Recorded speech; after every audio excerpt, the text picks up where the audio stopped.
Almost எல்லாருமே Bible மக்கள்லாம் பைபிளை கரைச்சி குடிச்சிருக்கிறாங்க. நான் தான் இன்னும் பிரைஸ் கொடுக்காம இருக்கேன்.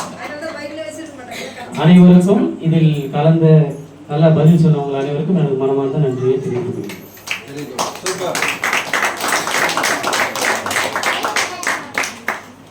அடுத்ததாக கிறிஸ்துமஸ் மெசேஜ் கூறுவதற்காக அருள் சகோதரி பிரவீனா அவர்களை அன்புடன் அழைக்கிறேன்.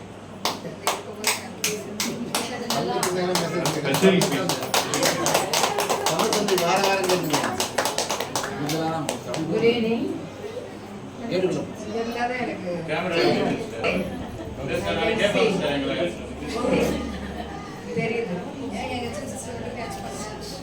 Good evening. அதுவும் பங்கு தந்தைக்கு முன்னாடி என்ன வந்து ஒரு கிறிஸ்துமஸ் மெசேஜ் கொடுக்க சொல்றீங்க. ஓகே, ஃபர்ஸ்ட் குட்டீஸ்க்கு ஒரு சின்ன கேள்வி. எல்லாரும் நிறைய கேள்விக்கு நீங்க ஸ்மார்ட்டா பதில் சொன்னீங்க. அதே மாதிரி ஒரு சின்ன கேள்வி, நிலாவுல யாரு முதலில் தடம் பதித்தவர், கால் பதித்தவர் யார் நிலாவுல? குட்டீஸ் சொல்லிட்டீங்க. குட்டீஸ்க்கு தெரியுதா யாரு? Okay, Neil Armstrong. அவர் எந்த நாட்டை சார்ந்தவர்? Very good. இப்போ சூப்பரா பதில் சொல்றாங்க. ஓகே, அப்ப அவர் வந்து நிலாவுல கால் பதித்தப்போ அவரை வந்து பேட்டி எடுக்கிறாங்க. நீங்க வந்து பெரிய சாதனை புரிஞ்சிருக்கீங்க, நிலாவுல எல்லாம் கால் வச்சிருக்கீங்க, என்ன உலகத்துக்கு, இந்த உலகத்துக்கு என்ன சொல்ல விரும்புகிறீர்கள் அப்படின்னு அவங்கள்ட்ட கேட்டப்போ அவர் என்ன சொல்றார்? நான் நிலாவில் கால் பதித்தது பெரிய விஷயம் அல்ல, இயேசு ஆண்டவர் எங்கே கால் பதித்திருக்கிறார்? இந்த மண்ணிலே கால் பதித்திருக்கிறார், அதுதான் பெரிய விஷயம் அப்படின்னு சொல்றார். கிறிஸ்துமஸ் என்றாலே எதை நாம் கொண்டாடுகிறோம்? கிறிஸ்துவின் பிறப்பை கொண்டாடுகிறோம். கிறிஸ்து எங்க பிறந்தாரு? இந்த மண்ணில் பிறக்கிறார். அதனாலதான் அவரை வந்து என்ன சொல்லி பாடுறோம்? விண்ணின் வெண்ணிலா மண்ணில் வந்ததே அப்படின்னு சொல்லி அவரை பாடுகிறோம். கிறிஸ்துவின் பிறப்பை 3 விதங்களில் நாம் புரிந்து கொள்ள அழைக்கிறேன். 3 விதங்களை எப்படி? இறை வார்த்தையின் ஒளியில், அந்த பைபிள்லேருந்து இறை வார்த்தையிலேருந்து நம்ம 3 விதங்களில் நாம் இதை புரிந்து கொள்ள அழைக்கிறேன். ஒன்று வந்து 3 விதம் என்னன்னு பார்க்கலாம். God has come down to us. கடவுள் மனிதனானதை முதலில் பார்க்கலாம். யோவான் நற்செய்தி 1:14 இப்ப கூட வாசிச்சாங்க. என்ன சொல்கிறது? 1:14 வாக்கு மனிதரானார், நம்மிடையே குடிக்கொண்டார். அதாவது கடவுள் மனிதரை தேடி வந்தது. அடுத்து 2வது நம்மிடையே குடிக்கொண்டார். இன்று அடுத்த நற்செய்தி மத்தேயு 1:22-23 என்ன சொல்கிறது? யாருக்கு தெரியுமா? தெரியல. ஒரு வானதூதர் யோசேப்பிடம் சென்று என்ன சொல்றாரு? அங்க ஒரு யோசேப்பிட்ட சொல்றாரு ஏஞ்சல்.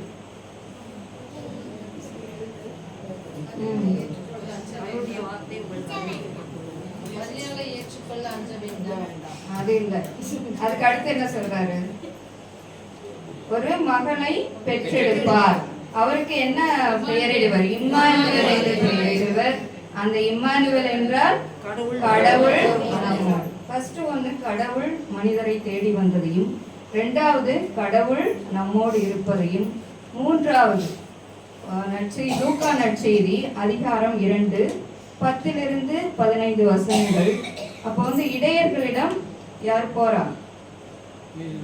யார் போய் நற்செய்தி அறிவிக்கிறார்? வானதூதர்கள் போய் என்ன சொல்றாங்க? அஞ்சாதீர்கள், அங்கதான் சொல்றாங்க.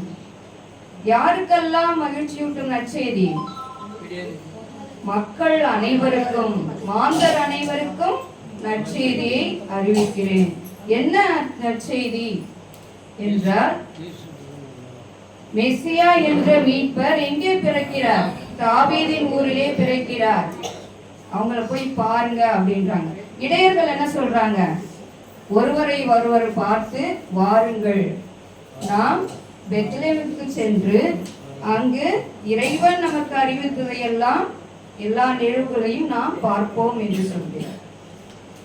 அப்ப இந்த 3 நற்செய்தியும் நமக்கு என்ன சொல்கிறது?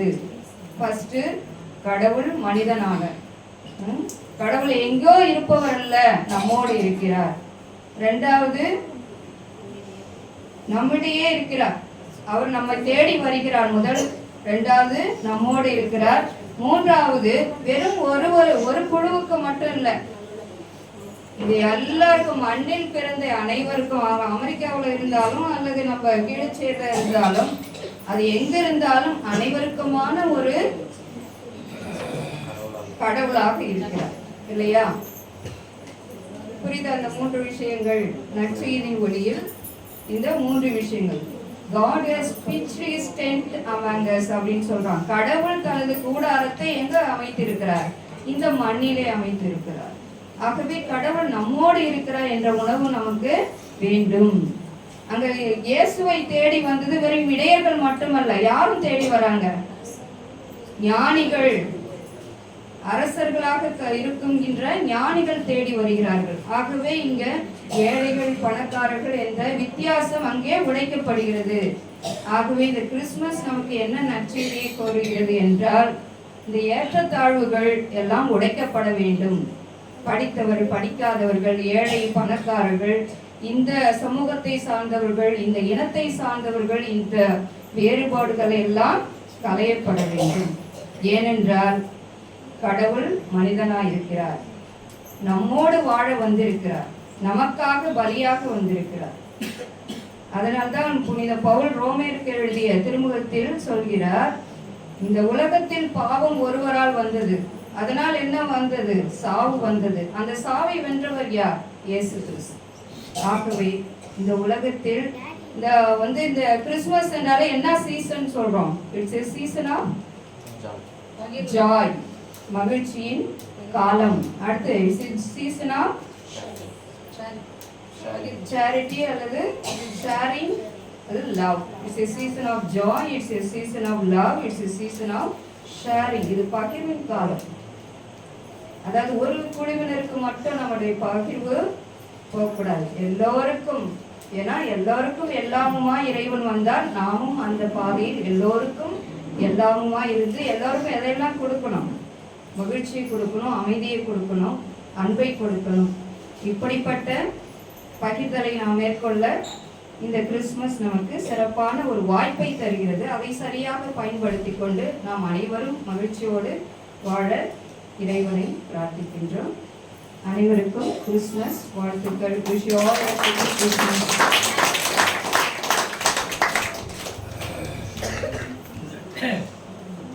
சிஸ்டர் சொன்னது ஸ்கூல்ல சொல்லும்போது ஷேரிங் இஸ் கேரிங்னு சொல்லுவாங்க, அதுதான் ஞாபகம் வந்துச்சு. Thank you sister. அடுத்ததாக நம்ம அன்பியனாவே ஒரு ஸ்பெஷல் தான், ஆனால் நம்ம அன்பியத்தில் இன்னுமே ஸ்பெஷல் இருக்கு. என்னன்னு பார்த்தீங்கன்னா, நம்ம அன்பியத்தில் கோல்டன் ஜூப்ளி கொண்டாடுறவங்களும் சில்வர் ஜூப்ளி கொண்டாடுறவங்களும் இருக்காங்க. அவங்கள ஆனர் பண்ணும் விதத்தில் பேசுமாறு பாலு அண்ணனை அன்புடன் அழைக்கிறேன்.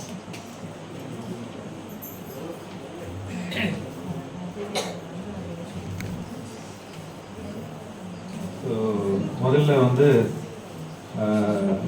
சந்தோஷமா பார்க்கும்பொழுது இருந்தது. அதனால ஜெயஸ்தாசன் நல்ல அதுக்கு மேல இருக்க முடியல. அவருக்கு வயது 94 வயசுல நம்ம அன்பியத்துல இந்த கொண்டாட்டத்துல அவர் கலந்து கொள்ள இவ்வளவு தூரம் முயற்சி எடுத்து இவ்வளவு நேரம் உட்கார்ந்தாரு. அவருக்கு ஒரு ஆனர் பண்ணணும்னு நினைச்சோம், அதனால அவரை தவிர்க்க முடியல. அதனால நம்ம எல்லாரும் கைத்தட்டி நமக்கு எல்லாருக்கும் ஒரு எடுத்துக்காட்டாக இந்த வயதிலையும் என்ன ஒண்ணு, இந்த வயதிலையும் இவ்வளவு ஒரு ஈடுபாடு. 2வது அவர் எப்படியாவது செஞ்சுரி அடிச்சிடணும் அப்படின்னு நம்ம எல்லாம் ஜெபம் பண்ணணும். இப்போ என்னன்னா, நம்ம அன்பியத்துல மரியதாசன் அவர்களும் மெஸ்ஸி டீச்சர் அவர்களும் திருமண ஆண்டு 50 ஆண்டுகள் அவங்க கோல்டன் ஜூப்ளி கொண்டாடுறாங்க.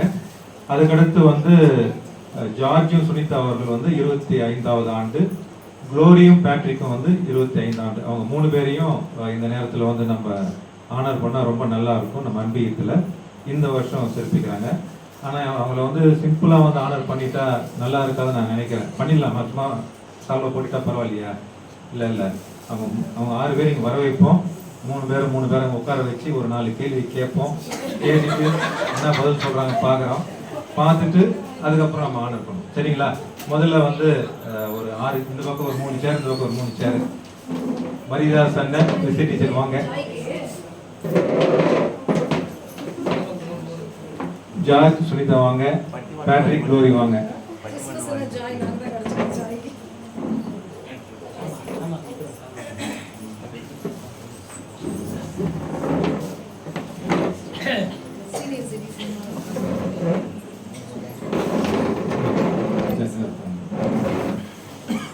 நீங்க 3 பேர் இந்த உட்காங்க. நீங்க 3 பேர் இருக்காங்க. பேப்பர் வேணுங்களா?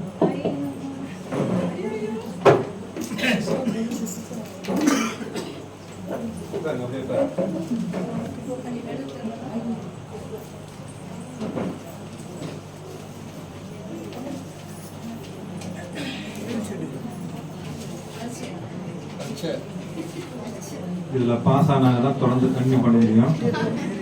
ஒரு நிமிஷம் முடிக்கலாம், டைம் ஆகுது. முதல் கேள்வி என்னன்னா, நீங்க அந்த பக்கம் பார்க்க கூடாது, நீங்க அந்த பக்கம் பார்க்க கூடாது. உங்களுக்கு திருமணம் செய்த அருள் தந்தை பெயர் எழுதுங்க. அண்ணா கொஞ்சம் சென்டர் பேட்ரிக் அண்ணா தரல. 50 வருடங்களுக்கு முன்னாடி உங்களுக்கு திருமணம் செய்த ஃபாதர் யாரு? 25 வருஷத்துக்கு முன்னாடி அந்த ஃபாதர் யாரு? இல்ல பங்குசாமி தாலி மந்திரிச்ச ஃபாதர். ஆமா,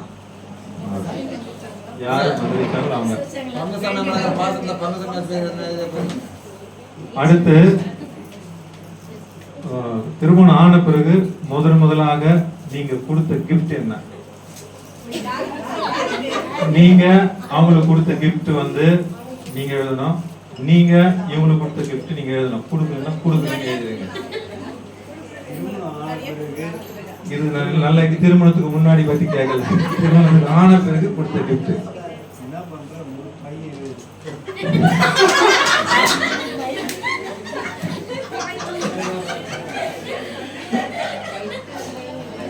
ஆன்சர் லீக் ஆகக்கூடாது பேட்ரிக். ஓகே. அதே மாதிரி இப்போ வந்து என்னன்னா, அவங்களுக்கு பிடிச்ச உணவு என்ன? அவங்களுக்கு பிடிச்ச உணவு என்ன? இவங்களுக்கு பிடிச்ச உணவு என்ன? எழுது.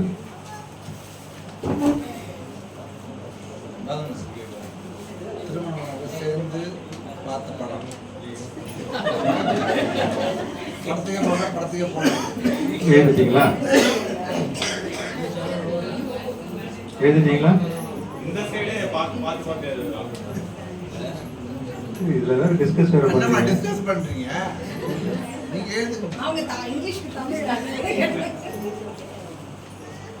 எழுதிட்டீங்களா?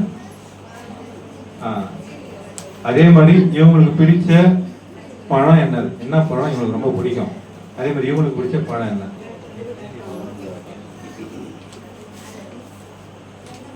நாலு கொஸ்டின் போதும் நினைக்கிறேன். பேப்பர் கொடுத்துருங்க. பேப்பர் வாங்கிக்கோங்க. பேர் எழுதுறீங்க.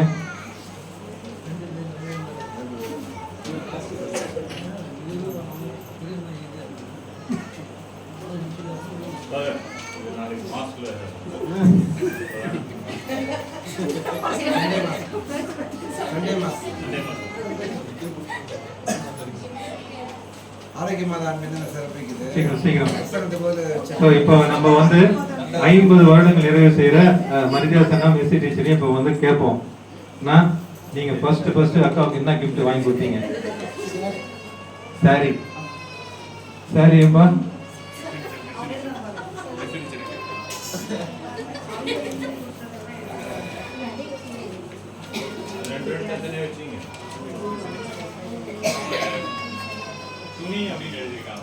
யாரு? கரெக்ட் தான். அடுத்த கொஸ்டின் என்னது? ஃபாதர் பேர் ஃபாதர் லூயிஸ். 2 பேரும் கைதட்டுங்க. மூணாவது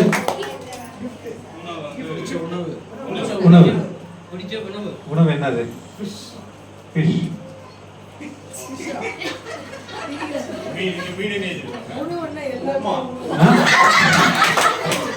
அவர் யாருக்குமே பிடிக்காதவங்க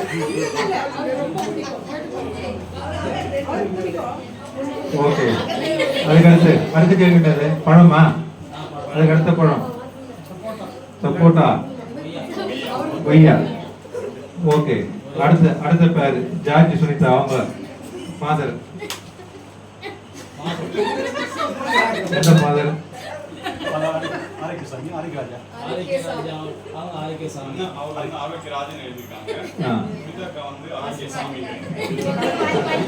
பாதி கரெக்ட், பாதி பதம் கரெக்டா இருக்காரு. அடுத்து ஃபர்ஸ்ட் கிஃப்ட். கிஃப்ட் வந்து ரெண்டு பேருமே நோ நோ கிஃப்ட் கொடுக்கல, ரெண்டு பேருமே நோ. ஓகே, அப்புறம் பழம். அடுத்து ஃபுட் பாத்தீங்கன்னா ஃபுட் பிரியாணி லெமன் ரைஸ் இருக்காங்க. பரவாயில்ல, உப்புமாவோட கொஞ்சம் மேலே போய் லெமன் ரைஸ். அடுத்து பழம். ஆமா, ஆனா அவர் சொல்லியே. ஆமா, உங்களுக்கு என்ன பிடிக்குமோ அவருக்கு அவர் எழுதியிருக்காரு. அது சொல்லணும், உங்களுக்கு பிடிச்சது அவர் சொல்லணும்.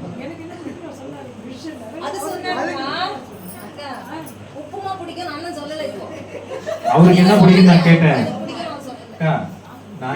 நான் என்ன கேட்டேன்னா அண்ணனுக்கு என்ன பிடிக்குன்னு கேட்டேன். என்னென்ன பிடிக்குன்னு சொன்னீங்க? ஃபிஷ். உங்களுக்கு என்ன பிடிக்கும்?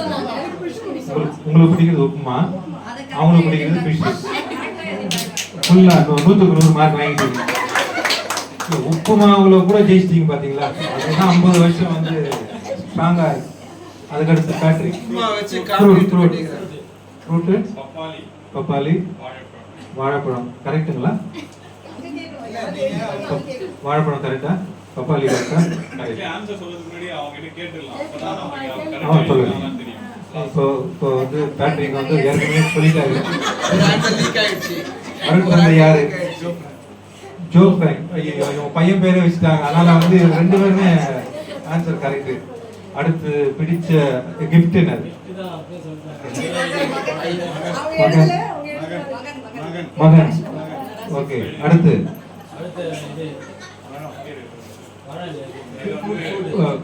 சாப்பாடு எந்த ஃபுட்டு? இல்ல அவங்களுக்கு பிடிச்ச ஃபுட் என்ன நீங்க சொல்லுங்க. அவங்களுக்கு பிடிச்ச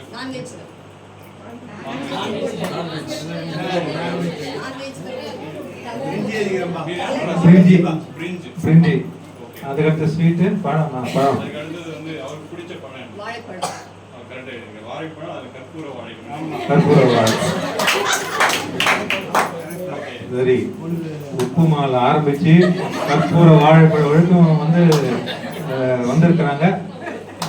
எல்லாரும் கை தட்டலாமா? அதாவது வந்து நம்ம வந்து எத்தனை வருஷம் வந்து கூட வாழ்றோம் முக்கியம் இல்லை. ஒருத்தர் எந்த அளவுக்கு புரிந்து கொண்டு சந்தோஷமாக மன நிறைவோடு வாழ்த்து இது ஒரு சின்ன ஒரு எடுத்துக்காட்டு. எல்லாருமே ஏறக்குறைய வந்து ஒருத்தர் நல்லா புரிஞ்சுக்கிட்டு வாழ்ந்திருக்காங்க.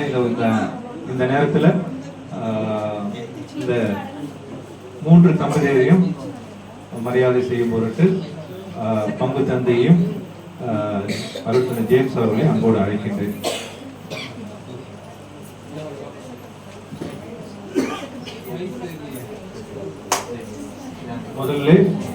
முதலாக மரியாசன் அவர்களும் மிஸ் டீச்சர் அவர்களையும் அன்போடு அழைக்கின்றேன்.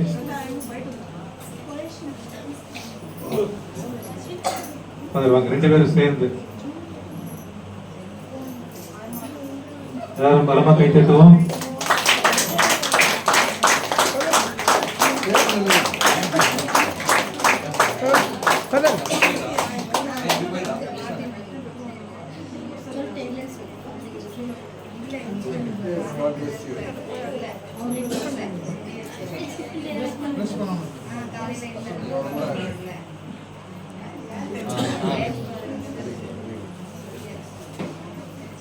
அடுத்து ஜார்ஜ் சுனிதா அவர்கள்.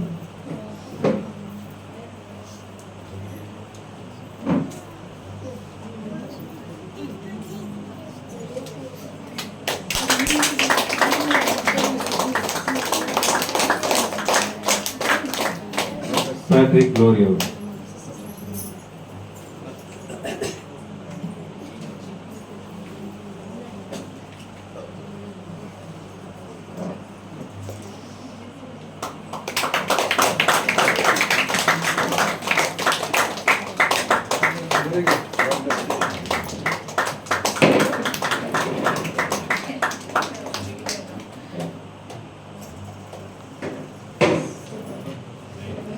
ஸோ நன்றி.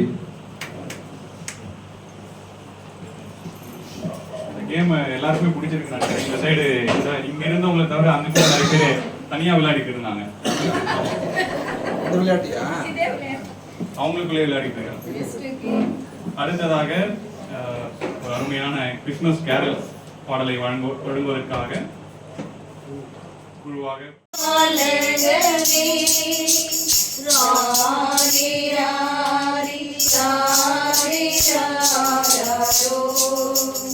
தூங்கும் பாலகனே தூங்கும் பாலகனே நாங்கள் சோத்தியம் பாடிடுவோம். நல்ல மாங்குயில்களை வந்து தாலாட்டுங்கள். மரியின் பாலனுக்கு ராரியாரோ தேவராஜ பாலகனே ராரி ராரி ராரி ராரோ தூங்கும் பாலகனே பஞ்சு மெத்தையில்லை சுவாமி படுக்க கட்டிலில்லை. ஐயோ நைந்த வைக்கோலின் மீதே படுத்தீரோ நல்ல பாலகனே ராரி ராரோ தேவராஜ பாலகனே ராரி ராரி ராரி ராரோ தூங்கும் பாலகனே பாடுவோம் மகிழ்ந்து திவ்ய பாலனை புகழ்ந்து எல்லோர் கூடியே இங்கு தாலாட்டு பாடுவோம். குழந்தை இயேசுவுக்கு ராரி ராரோ தேவராஜ பாலகனே ராரி ராரி ராரி ராரோ தூங்கும் பாலகனே.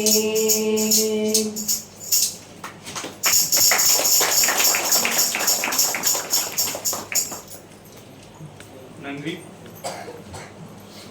அடுத்ததாக அனைவரும் ஆவலோடு எதிர்பார்த்து கொண்டிருக்கும் இந்த பங்கின் நாயகருடைய உரையை கேட்கவிருக்கிறோம். பங்கு தந்தை கிறிஸ்டோபர் அவர்களை அன்புடன் அழைக்கிறேன்.